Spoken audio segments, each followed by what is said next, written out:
Tonight's presentation, Life is Not What It Seems, is by John Harris. A lot of us have seen John at the BC conferences, on YouTube, and at his website, tpuc.org. He has found out that a surprising number of public bodies are of a commercial nature, read, for profit. And the last bastion of supposed fairness, our legal system, is of a similar makeup. Oh dear. Why has this information been kept from us, we wonder? John and his colleagues have found that millions in cash is extracted from us in what amounts to trickery by the very organisations that we pay to serve us. The trickery seems to be best served and preserved through statute law. However, John, with his sharp mind, has spotted this and is putting his head quite far above the parapet to inform us of this deception. John treats our common law with deep respect, but statute law is treated with a cheeky irreverence, wit and human intelligence. And New Horizons is truly privileged to be able to host John tonight. These lectures, though entertaining, are meant as a call to action and to spread the word, as just a few brave souls cannot change the programme. It's down or up to us, through an ongoing education, an intelligent, lawful rebellion. Ladies and gentlemen, please welcome John Harris.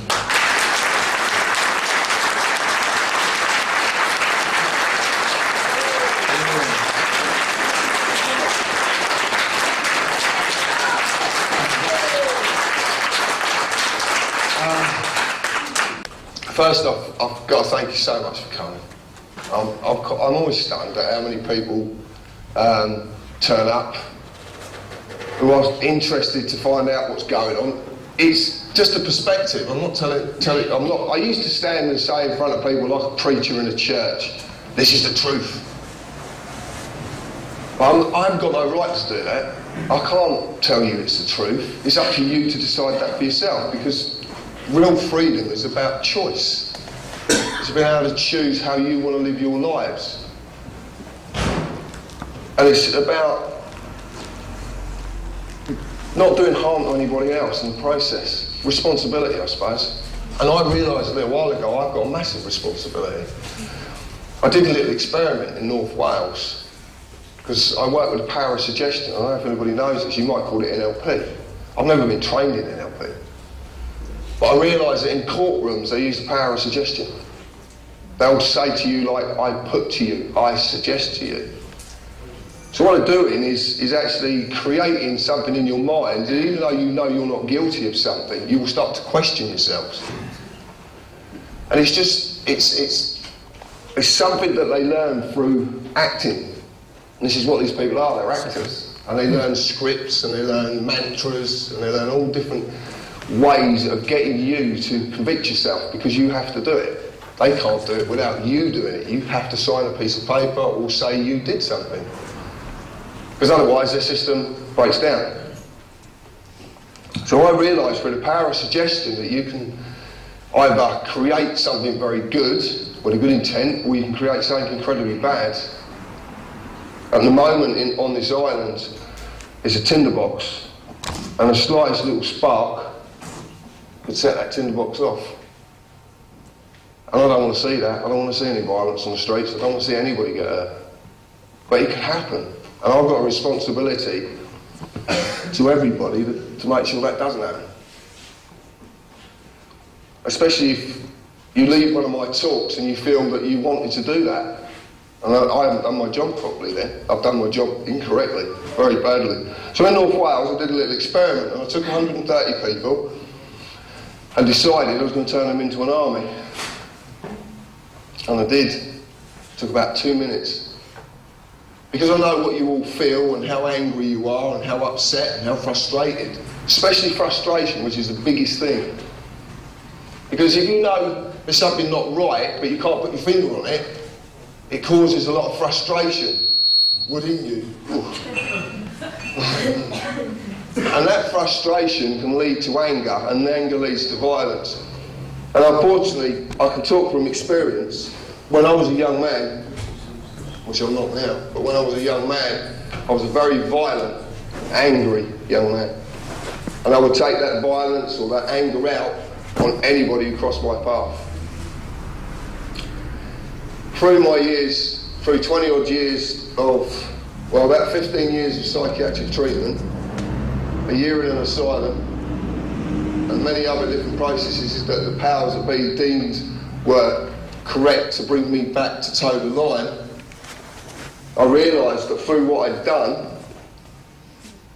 I realised that it wasn't right. This is not how we're meant to be. We're not meant to harm each other. It's actually, humans can't do it unless they're pushed to a point where they go past the point of reason. And when you go past the point of reason, you will do things that when you come out back from that point, the guilt that you feel is unsurpassed. You'll sit in the corner blowing bubbles. Well, I used to anyway.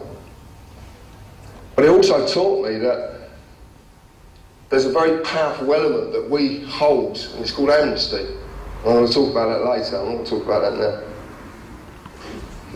So over a period of time, we're looking at history and looking at the legal systems and looking at all the aspects that we live in and the lives that we lead. And not looking at you, looking at me. Looking at what I was doing to people, looking how I was talking to people, how I was treating people, how I was as a businessman, what I would do as a businessman. Just to get up that ladder, just to get that new car, that better house, that better this, that better that.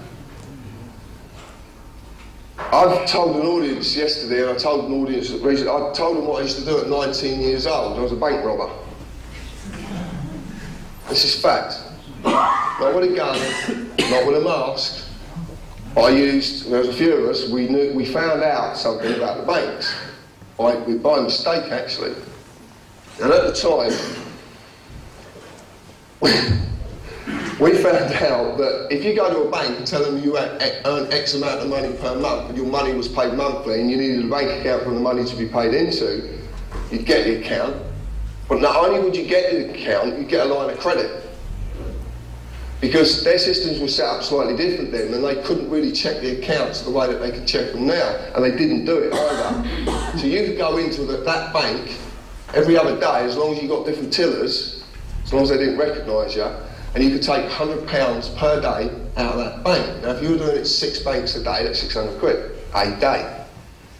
Now if you're doing it to 6 banks in 6 towns, and then you start doing it to 12 banks in 12 towns, it's a lot of driving about. But if you can imagine, it's worth it. driving. In the end, this was amounting to a lot of money. And it was not just me, there was a lot of people, we'd sussed this out. I didn't know how this information was going to help me. I didn't know how important this information was going to be. And I only realised it a little while ago when I was sat writing my book. And going over my life, because part of what I was writing before I started to write a different book was about my life. There was parts of the book was about my life. So anyway, you had up to 28 days. And as long as you didn't go over the 28 days, there was no problem. And the only reason I found that out was because I went in on the 29th day, and the tiller, when I placed the check, you had to do it by cheque, and you just write the cheque to cash. She said, "Oh, there's a problem, Mr. Harris. The bank manager would like to see you." So I went into this little room with the bank manager, and he said, "Well, you seem to have had an awful lot of money out of the bank. We haven't seen your wages coming in." I said, "Oh no, it's not the end of the month yet." He said, "But I do recall that you said your money's paid in just before the end of the month." I said, "Oh, don't worry, it will be there." And I made a very sharp exit out of that bank and never went back. But what I realised was that at that age, I didn't own anything. Or nothing they could attach to anyway. And I realised that if you didn't own anything, especially a house specifically, that there was no way they could get the money back because it's civil. And they haven't got something called the private political army behind them, which you would call the police. And if the private political army, the police, can't get involved, there's nothing they can do. Nothing.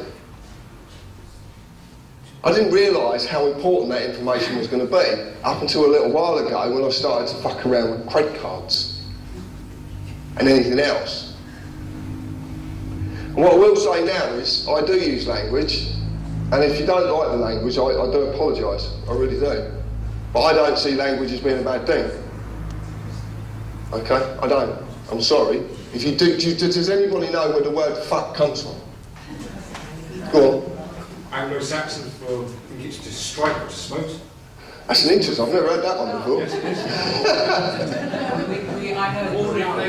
Fornicate under the command of the king. That's another one that's been bantered about. I love these talks because there's real great stuff comes out. You all know such fantastic stuff, you really do. Well, what I discovered was that the word fuck come about in the 15th century and actually was invented by monks. And they put it, this is true, they put it into a play. And it was the first time ever the word was used. And it became one of the most used words in the world. And it can be used in any context. Any context. You fucking fuckers. You fucked up, you fucking fuckers. It can be used any way you want, and it can be used in any sentence, in any way. And someone said to me yesterday, what was that? I didn't even hear that. Oh, that's fine, yeah. I'm up for that. I've got a 3.5 hour journey. You fucking sit here and do whatever you want. I'm quite having the other day. Can't I fuck off right now? It'll help me be nervous. No. So, I look at language a completely different way, because I look at language as being, it's not the word that's the problem, it's the intent behind the word. And I'll talk about this a little bit later. But it's intent. That's the problem, is the intent. It's not the actions, it's the intent behind the actions.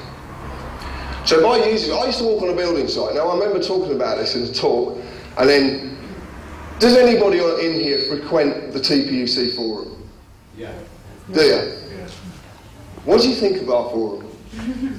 Honestly, I want an honest opinion. Bob on. Huh? Bob on, mate. Do you like Yeah, it? it's a place where we can share what we believe in and information. People don't hold back.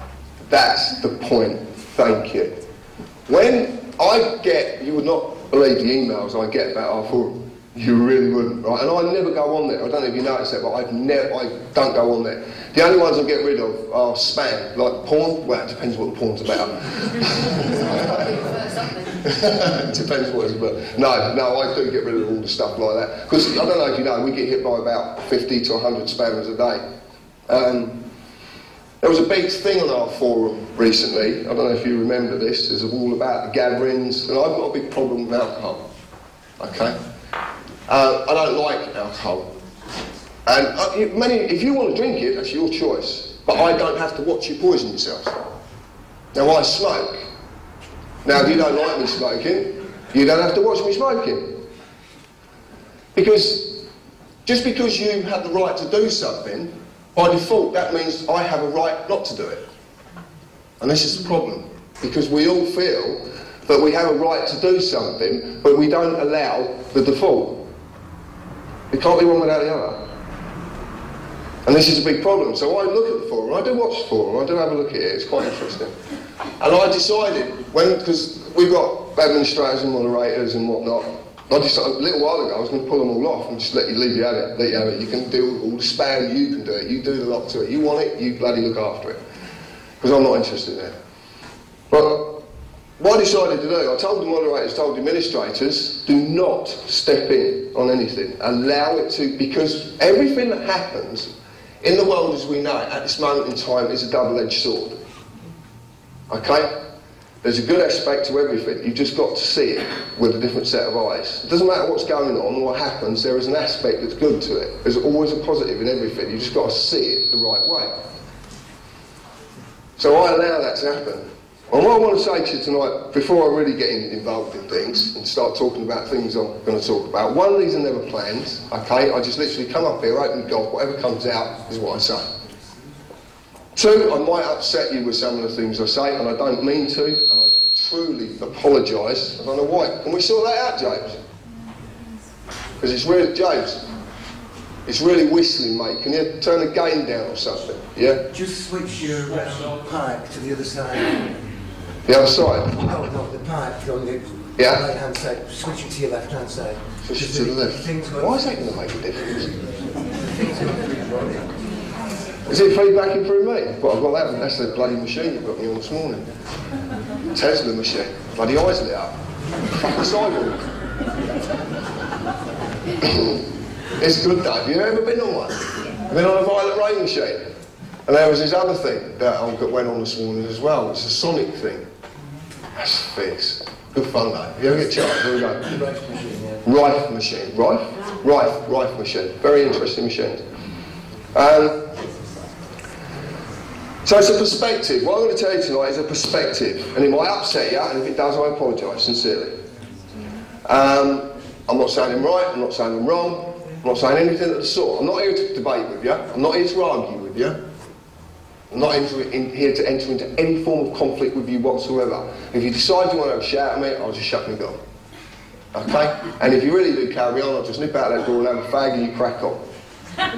Alright? And when you finish, I'll come back.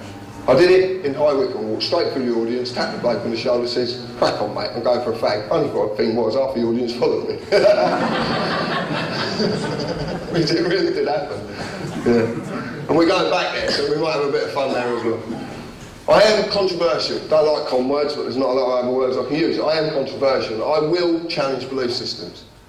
Because of what I've seen and what I said. I'm very simple, incredibly simple. I'm not intelligent at all. Okay, I've got a terrible memory. I won't remember anything I've said tonight at all. Literally, minutes after I've said it, it's gone. And I'm very fortunate for that. And I'll tell you why. Because it's brilliant to be like this. At the moment, my eyesight's failing. It's going quite dismal, actually. I'm reading out here now. But it's for a reason. I don't know why it is. I won't wear glasses. Even though my wife keeps giving me glasses to wear and I look like a school teacher. So there's all sorts of things happening with me at the moment, and I'm having problems finishing my book, but that might be solved now. And I might have to go back to work, which I'm quite prepared to do. I'm a builder by trade or carpenter, whatever. Yeah, I am a builder. So I'm quite prepared to go and do it again. But just slightly different. Because the taxman will get fuck all, diddly squat. Because he knows now, he leaves me alone, I leave him alone. Very simple to do as well. You've only got to tell him. And he can't do me for defrauding tax either. Because if he rings me up and asks me how much I've earned, I'll tell him and then tell him you're not getting a fucking penny. There's nothing they can do. Because as long as you've declared what you've earned, they can't do you for defraud. It's absolute fact. You don't even have to register for tax, do you know this? It's voluntary. Go and read it. You volunteer the information. You do it yourselves. But you're fooled into doing it. Okay? That's the trick. That's the conjurer. That's the magician at work.